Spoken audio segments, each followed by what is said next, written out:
Well, welcome to a special celebrity edition of Countdown here on More 4. We wanted just to see how good famous people are with long words and maths questions, particularly when they've got a 10-foot clock tick-tocking away just behind them. Well, today we've got a show with a sports slant.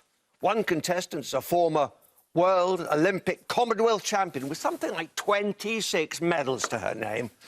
And the other, well, he just watches a lot of sport. In fact, he knows everything there is to know about sport. Now, first of all, let's have a little chat with our 400-metre champion. That's Christine Oruhungu. Christine, how are you? Very well, thank you. You're very welcome here today. Thank you. Very welcome. Here. Now, come on, tell me the truth. Have you ever watched Countdown? Have you ever competed at home on Countdown? I've watched Countdown, I've competed. Yeah? And you love it? I've been rubbish.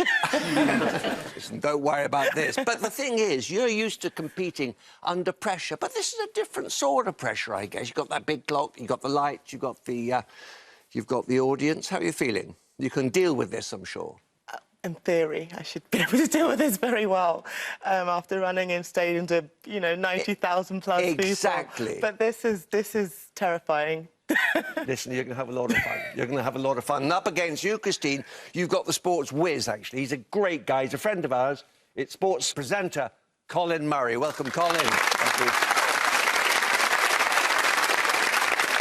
you. And just to put the fear of the Almighty in Christine's heart, you're pretty good at this game. Well, How are you feeling? I was feeling all right until your intro, and now I'm kacking myself. There's sitting in Dictionary Corner is nothing like sitting here. No. This is awful. And I've always sat there and pitied everybody that sat here, and it's as bad and as great as I thought it would be. I did though finish third in the 800 metres at school when I was 12. Good. So, and Christine doesn't know that. You can both sprint out of the studio very fast indeed. Anyway, there we are. And over in Dictionary Corner, checking the words, it's our wonderful Susie Dent, joined, and how we love her. Brilliant comedian, writer and presenter. It's our very own Jo Brand. Welcome, Jo.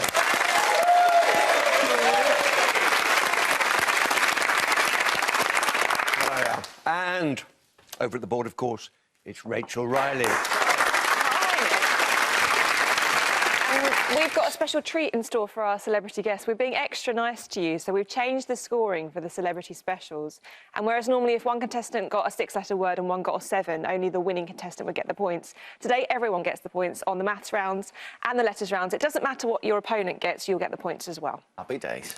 Excellent. Thank you, Rachel. And now, let's get down to business. Christine, it's a letters game. Off we go. A consonant, please. Thank you, Christine. Start with D. Another consonant. S. A vowel. E. A consonant, please. F. A vowel. O. A consonant. C. Another consonant. T. A vowel, please. U. And the consonant. And the last one, S. And here's the countdown clock.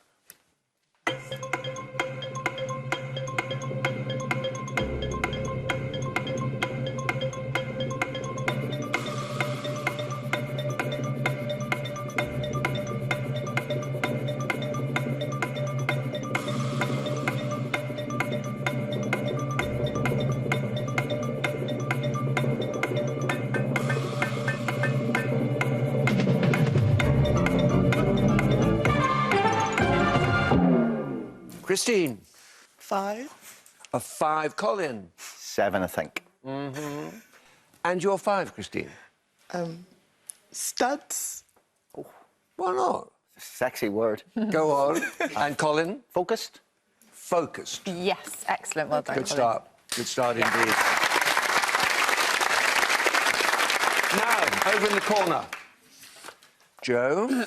I've got a 7. Yes? And are you sort of aware of that sort of thing that happens when you get undressed at night?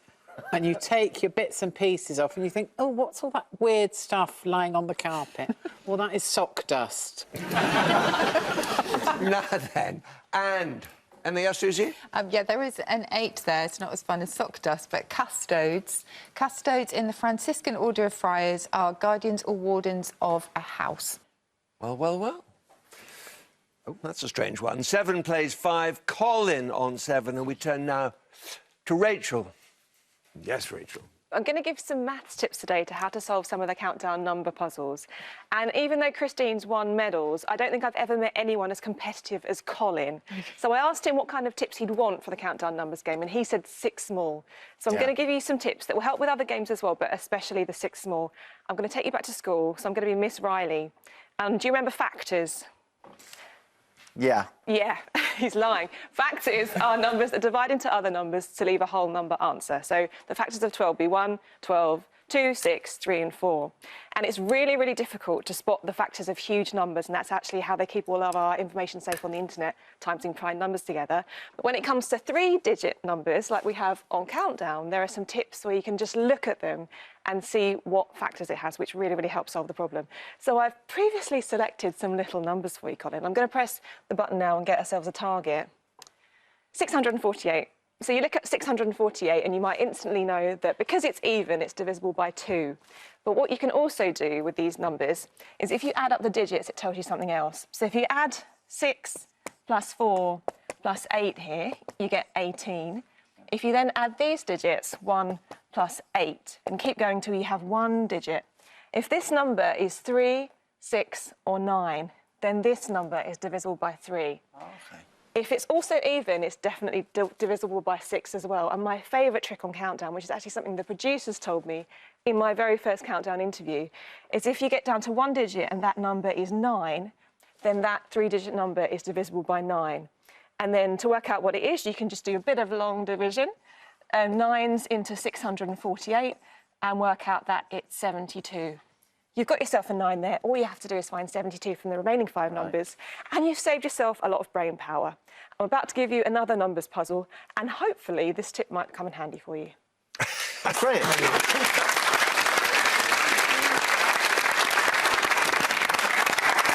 So, Rachel, it's a numbers game then? Yes, I hope you're paying attention, class, because I'm going to give you 6 little ones as per Colin's request. So, Christine, you've got him to blame.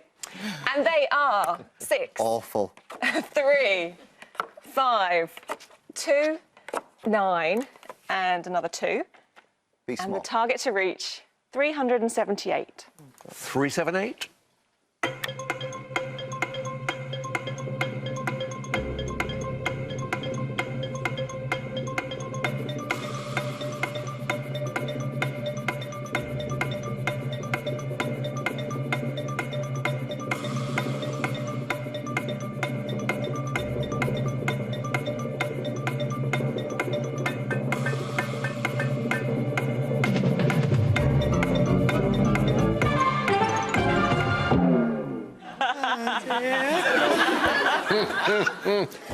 Colin. It started really well, actually. Adding together the 3 sets. Oh, it's an Yeah. 18. 1 plus 8 is 9. Yeah. And by that time, the 30 seconds had ran out. Oh, Colin, that was the clue. You didn't need to do that bit. It's all fixed, I told you. Lovely. So that's nil point. Absolutely. What about Christine? No, I'm in No? the same Shall we have another lesson, shall we? Well, as you did, you added it up and you realised that this isn't the 9 times table. It's actually 9 times 42. Right. So once you have that, you can say that 5 plus 2 is 7, 7 times 6 is 42, and 42 times 9 is 378. But I think with a little bit of practice, you'll be right there. That's wonderful.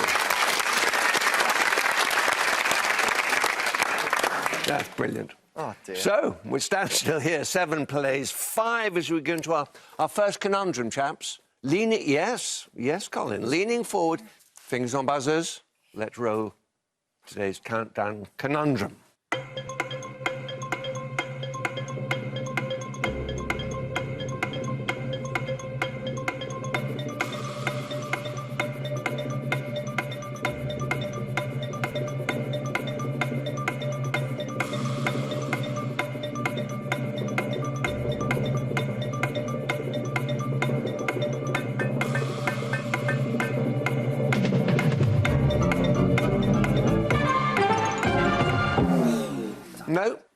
let's have a look at it, shall we? It's medalist. Especially for you, Christine. There we are. All right, listen, it's early days and it's not easy. It's not easy. I'll tell you what we'll do. We'll have a teaser. It's core on the clue. It sounds like the Irishman is on the rebound. It sounds like the Irishman is on the rebound.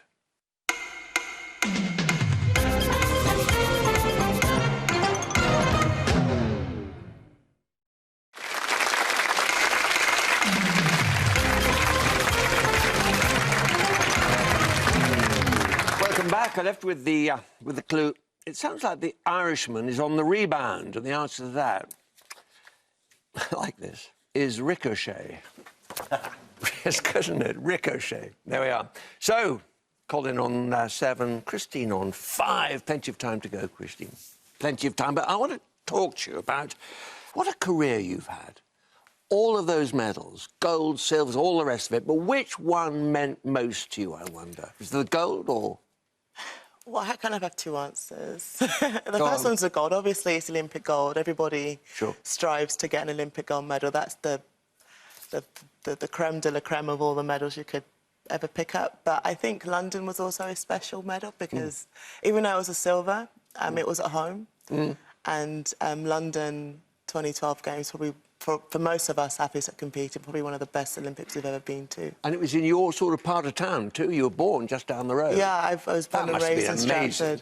Yeah, it was great. I tell people that the Olympics before in Beijing cost us a fortune to send everybody out to come and support. But for 2012, everybody could just walk to the stadium. Got the tube. We didn't even have to get the bus. We could just walk. All right. How old were you when you first thought, do you know something? I'm quite good at this.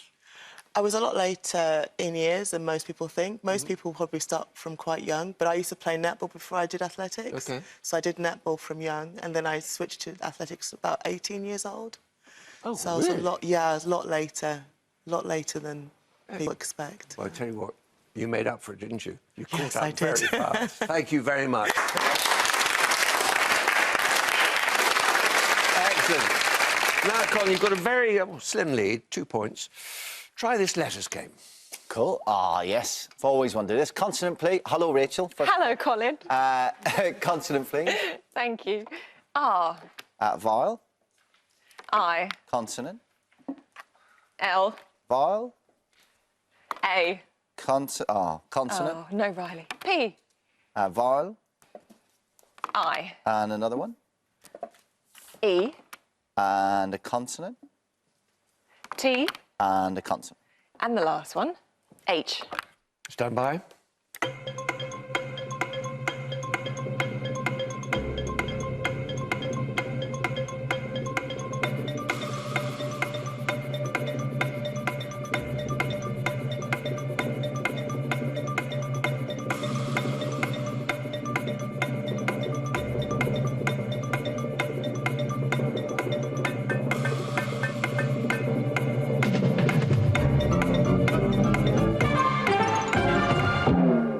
Colin. 6. Christine. Got a 5. And your 5 is? Trail. Trail? OK. Colin. Paler. Thank you. Joe. I've got 6. Yes? This is something we always get our cat for Christmas. It's rat pie. She loves that. Rat pie. Yes. Susie. I just have to be very mean here and just check Colin's spelling. Paler. P-A-I-L-E-R. Someone with a pail.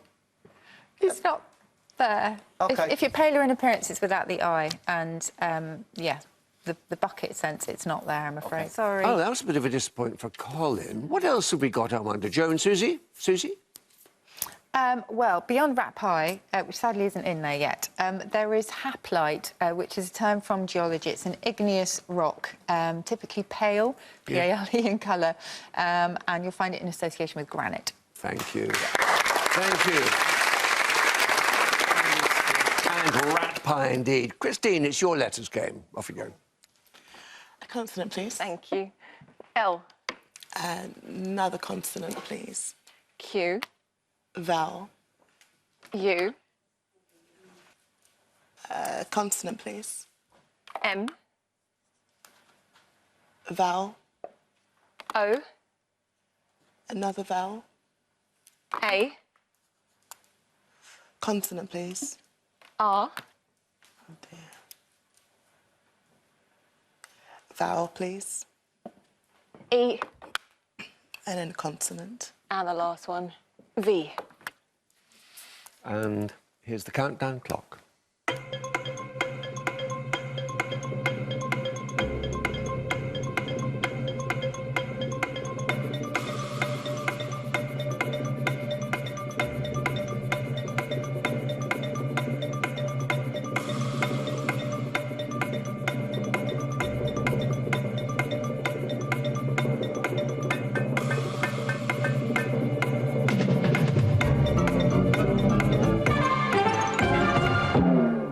Yes, Christine. I have a 6. A 6. And Colin? 6. 2 6s. Christine. Volume. Colin. Mauler. A mauler, yes, your hand. Absolutely fine. Yeah.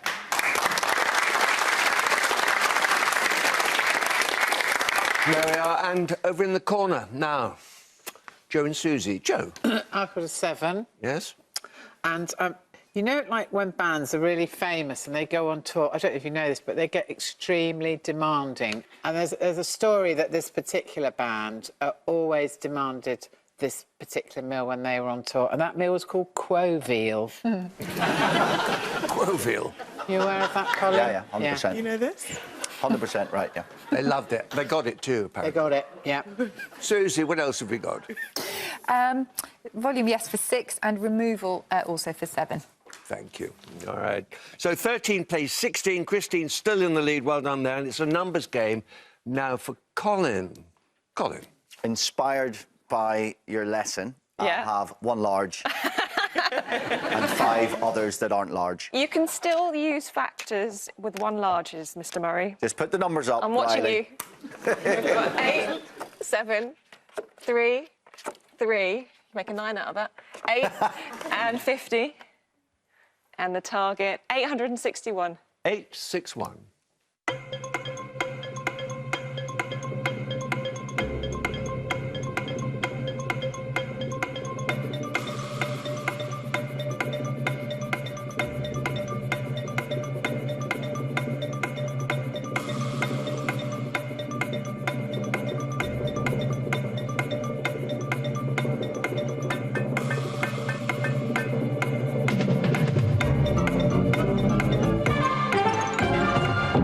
Well, Colin. 863, I think. 863. Yeah. What news, Christine? No, I'm just completely Too far? All right. hopeless on let's this see end. what- I think Colin's gone slightly wobbly, have you? I think I have. Yeah. Oh, he's normally so good at these. This was the tricky one. Amazing. This was Can the you do tricky it? one. I found a way. Yes. It's a tricky one. If you say 8 times 8 is 64, 3 times 3 is 9, add them together for 73, add that to the 50 for 123, and times that by 7, you get 861. You're brilliant. That's wonderful. Thank you. Excellent. So, 16 plays 13. Christine still in the lead as we turn with eager anticipation to Joe Brand. Joe? Right, well, on the kind of general theme of words, I've decided that what I talk about today is very long words. And obviously, the country in Europe that's most famous for very long words is Germany.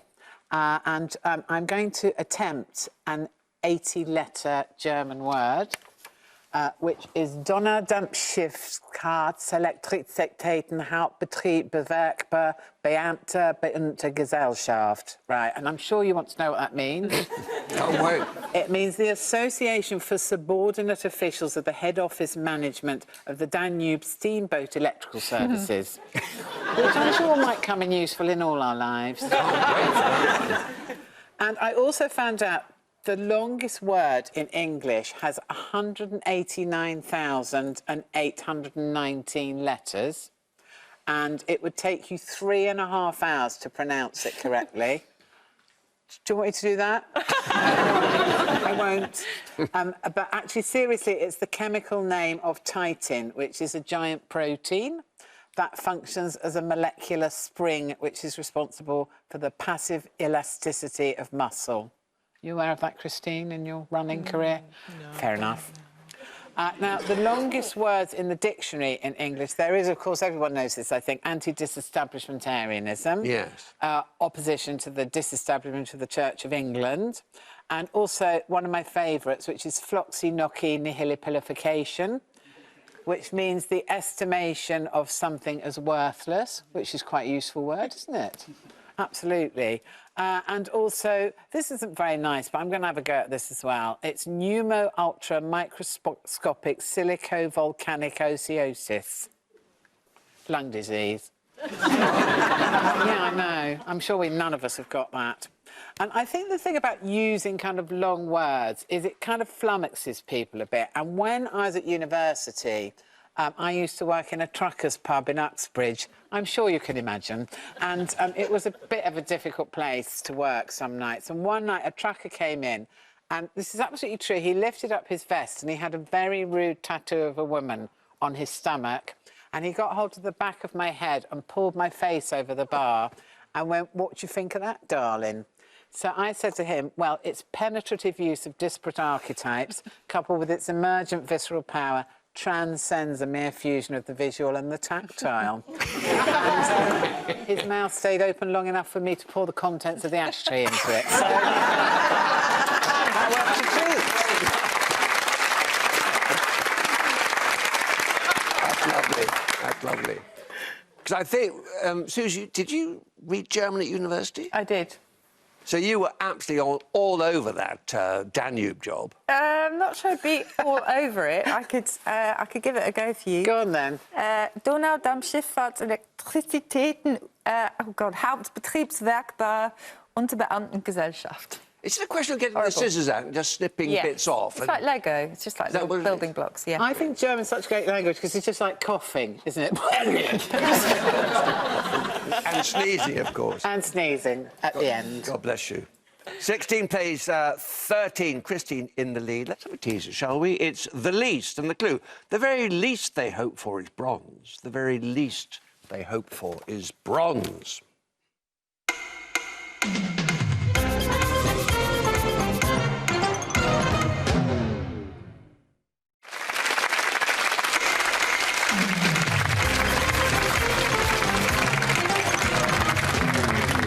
Welcome back. I left with the clue. The very least they hope for is bronze. Who do? Why? Athletes do, of course.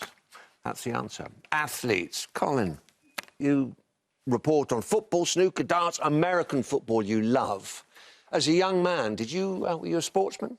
Yes, I'm the grandstand generation, which for younger people watching might not get it, but there was only 3 TV channels, and we just had from midday through until dinner, all types of sport. So Des Lynam was basically my dad growing up. I'd see him every Saturday, and he would say, right, here's what you're getting. You're going to get some squash, so you're going to learn who Johangar Khan is. Then I'm going to give you a period of ice hockey from Bracknell. And then we're going to go to the horse racing. Then we might come back to the ice hockey, but we're probably going to take you to rugby league. And you're going to find out all about Ellery Hanley. So that was the kind of upbringing where you didn't get to pick and choose, oh, I'll subscribe to just football or just golf. So I kind of bit nerdy that way, like any sport, really. Baseball, the whole lot. And I've been lucky enough to interview her as well. Her there. There she is. Yeah, back in 2012. So I love my Olympics. So one of the 2 of us should have got medalist, definitely. Indeed.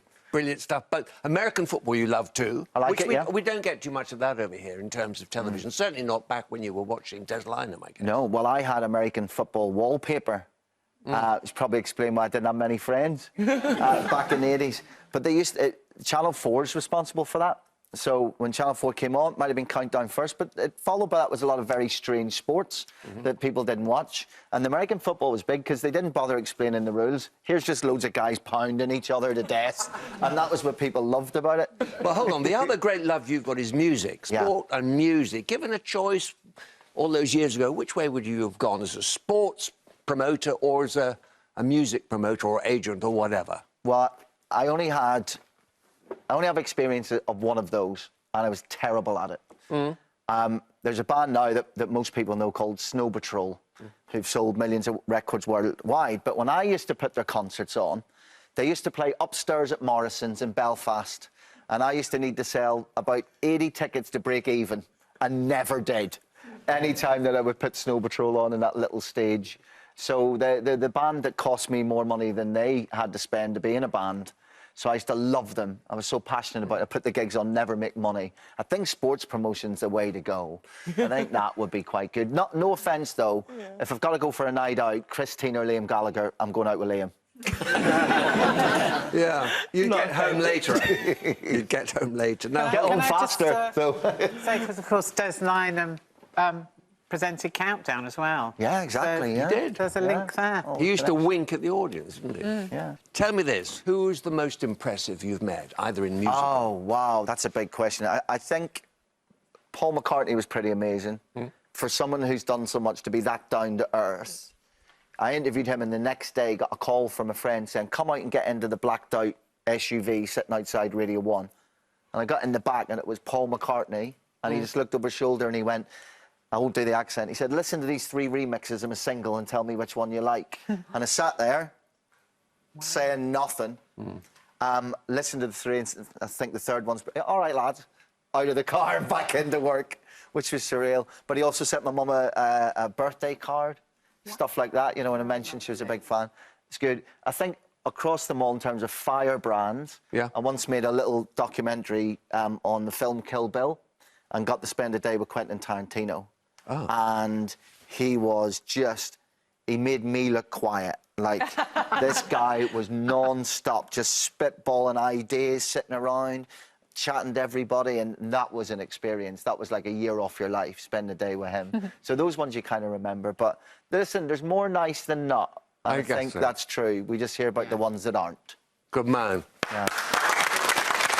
Good to hear that being said. All right. Thank you, Colin. Now, Christine, you're ahead in the game, and it's your letters game now.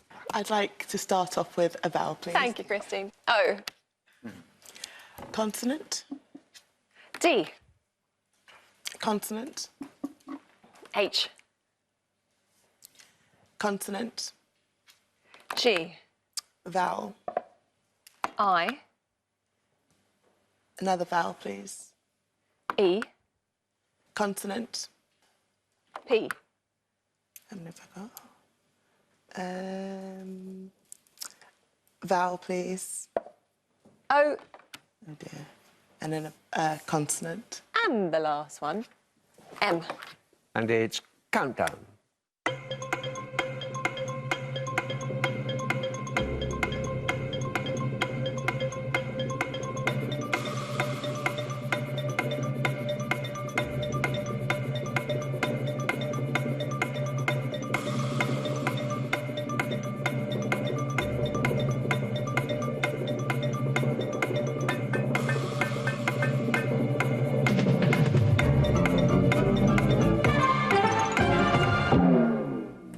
Christine.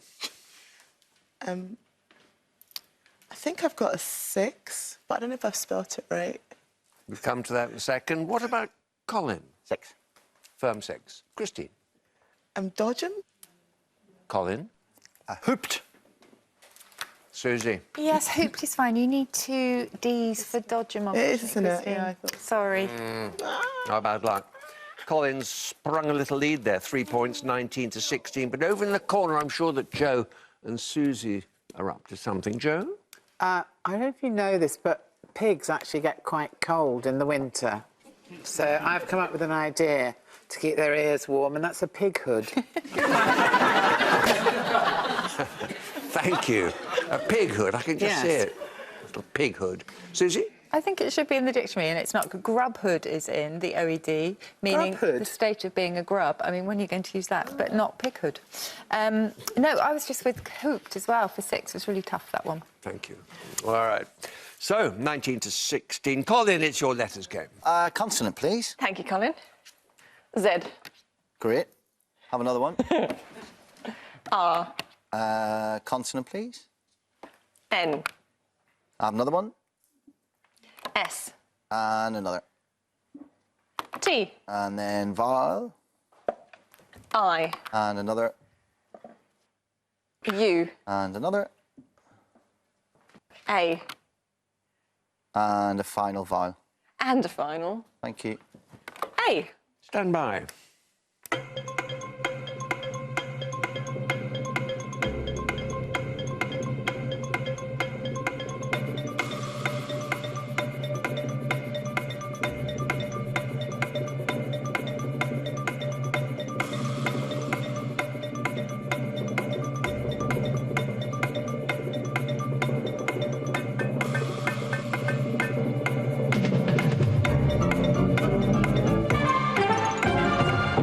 Well, Colin. 6. Christine? 5. And your 5 is? Turns. Thank you, Colin. Strain. Yeah. Yes. Good 6. Now, what have you conspired to produce for us, Jo? I've done very badly on this. I'm mucking around with Zitsan, which is maybe something you put on your spots, but, you know, that's horrible, isn't it? But, well, Susie, that's brilliant. Well, yes, you can get an 8 out of there. Tsarinas, Tsarinas, Empresses of Russia before 1917. Indeed. Thank you. Nothing really. 25 plays 21. And now, Christine, it's your numbers game. Hi, can I have 1 large and the rest small, please? You can indeed. Thank you, Thank Christine. you. 3rd time lucky. 1 large, 5 little. Remember your tips. These ones, we have 4, 10, 7, 8, 10. Tips might not come in handy. And the large 150. And the target, 369. 369.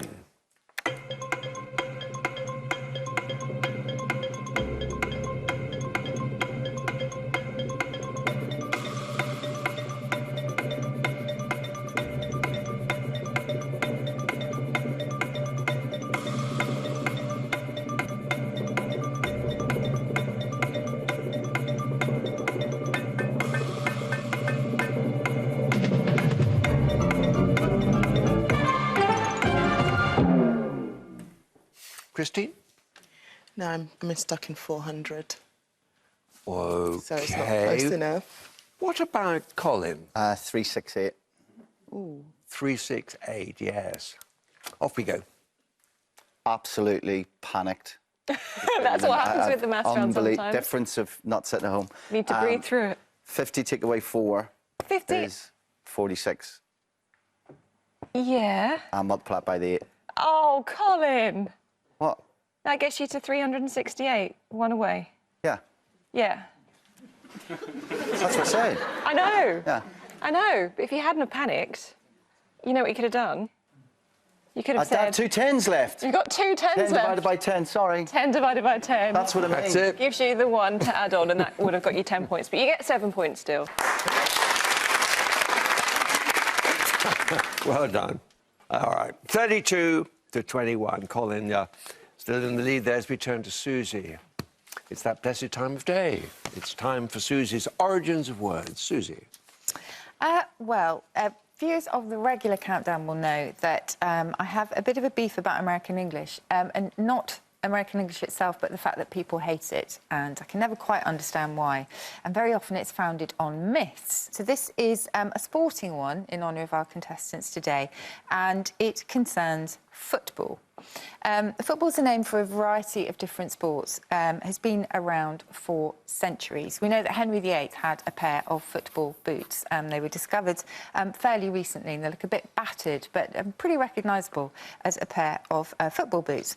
But the game hasn't always enjoyed royal approval. So back in 1363, King Edward III issued a proclamation that banned handball, football or hockey, coursing and cockfighting or other such idle games. And the idea is that he was promoting archery and all kinds of military exercises, because that was what was needed to train young people so that they could fight in his cause. And in fact, the first record that the Oxford English Dictionary has for football is in an act that bans it. It's a 1424. It's an act absolutely forbidding it. But what about the name? Well, America and England aren't traditional rivals probably on the football field, but there's a different type of rivalry that's reigned for more than a century, and that's what to call it, because to Americans it's soccer, and to the rest of the world, including Britain, it's football. But what people probably don't realise is that soccer is not an American invention. In fact, and Colin's nodding here because he knows all about this, it was an import from England, and it was our term for the game until fairly recently. Go back to the early 1800s, and football and rugby existed as pretty much different variations of the same game. They all had sort of similar rules, but they weren't quite the same. And eventually a group of teams decided to get together and establish some kind of rules. It's used particularly for boys from public schools to be able to play each other, because it was very much a public school game. And on the 26th of October 1863, there was a meeting at the Freemasons Tavern in Great Queen Street in London, and this eventually produced what became known as the Football Association and the first comprehensive set of rules for the game. Incidentally, at that first meeting, the first FA treasurer, who represented Blackheath in London, withdrew his club because there was a big fracas because he didn't want the removal of two rules. The first allowed for running with the ball in your hand, so quite similar to rugby, and the second for obstructing such a run by basically hacking an opponent, which meant kicking them in the shins. He wasn't happy with the removal of that at all. In 1871, the Rugby Football Union followed suit, and their kind of football, because it was called rugby football until then, had their own set of rules as well. Those new rules were really slow to spread to America, where another version of the game was evolving, which, of course, became known as American football, the game that Colin loves. But it was traditional at public schools, and again, it was still pretty much played there, football, to add an ER to the end of words. It was just kind of public school slang, if you like. So rugby football became rugger, and association football became A-soccer, and eventually the A fell off, and it became soccer. And because England and America, Britain and America, like to be different, of course, they decided they would have different names for the game. The Americans took soccer, and we stayed with football.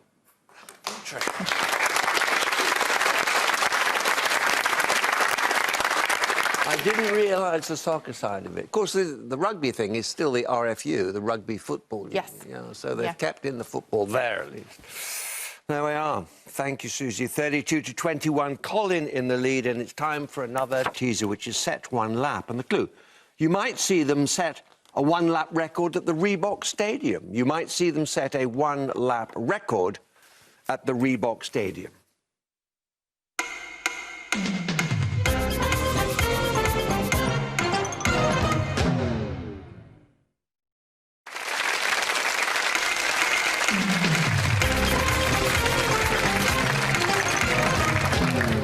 Welcome back. I left with the clue. You might see them set a one-lap record at the Reebok Stadium. You might see the Antelopes doing that. Antelopes. So, 32-21, Colin in the lead. And it's Colin we call on. Letters game, Colin. Consonant, please. Thank you, Colin. W. Consonant, please. P. And a vowel. I. And another. E. Consonant. R. And another one. T. And another, please. N. A vowel, please. I. And a final vowel. A final U. Stand by.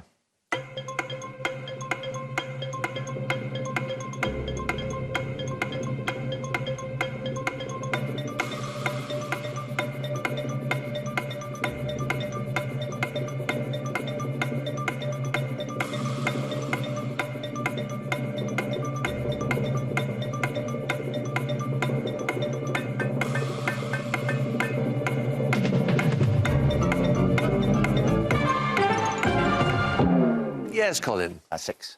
A 6. Christine. 5. And you're 5, Christine. Wiper. Yes. Colin? Winter. And winter. Yes. No.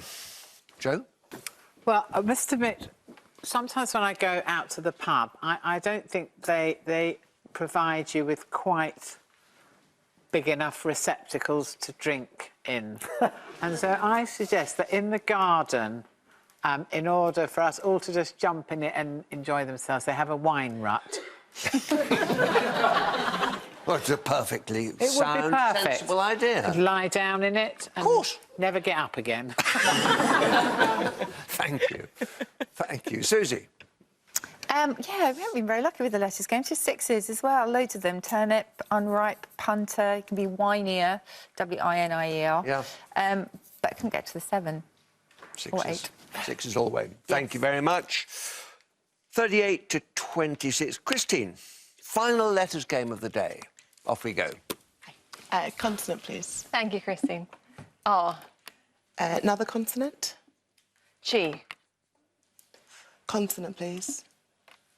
F. A vowel. O. Vowel, please. E. Consonant. T. Another consonant. N. And a vowel. I.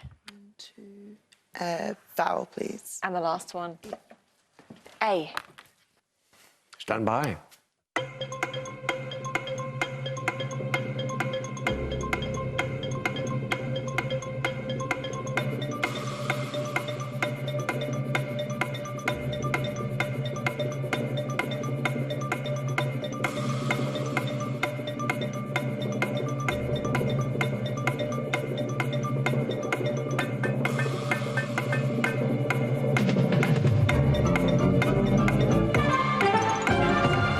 Well, Christine.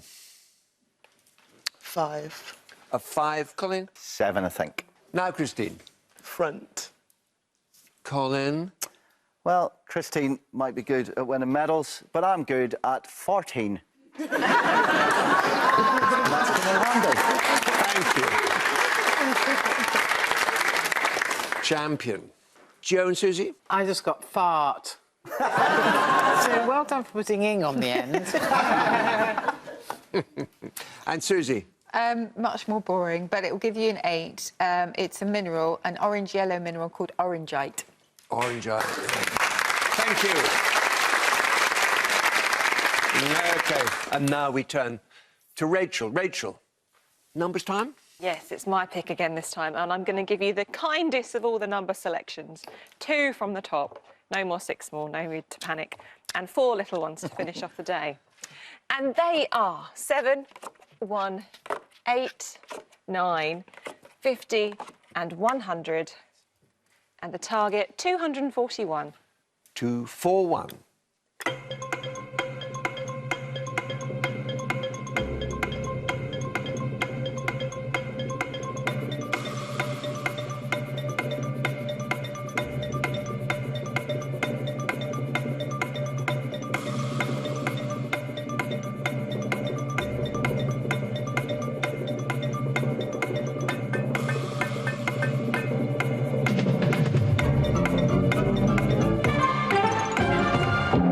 Colin?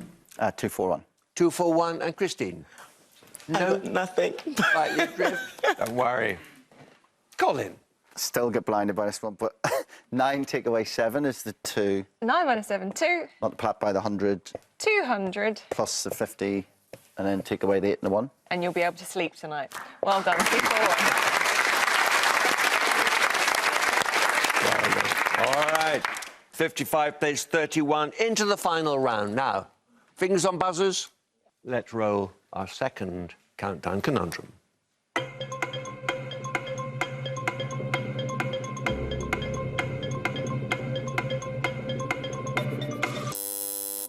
Yes, Colin. Rewinding.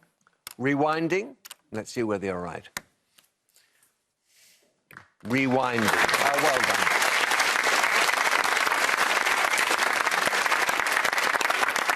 Well done, Colin. So it's 65 to 31, which means that Colin gets a kryptonite, but you get our warmest thanks for coming. You're up against somebody who's a regular and has been for years. So 31's a cracking score, frankly, against him. Thank you very much for coming. It's a goodie bag for you. I hope you've enjoyed it. It's been great, thank you. Excellent. I've only got one thing to say. Yeah. I've wanted one forever. I've always been turned down. Did I get a teapot? You won, so you must get a teapot. Yes! And you get the kryptonite too as well. Oh, good. Drink whiskey out of it. Thank you. And thanks to Joe for being such a great sport, as ever, and Susie too. Thank you both very much indeed, and Rachel, of course. I learn a lot from Joe when she's here. All these words that Susie never tells us are in the dictionary. I just love that rat pie, that Chris. Yes, lovely. Well, that's another Celebrity Countdown safely tucked away. And if you love Countdown as much as we do, then join us every day at 2:10. You be sure of it.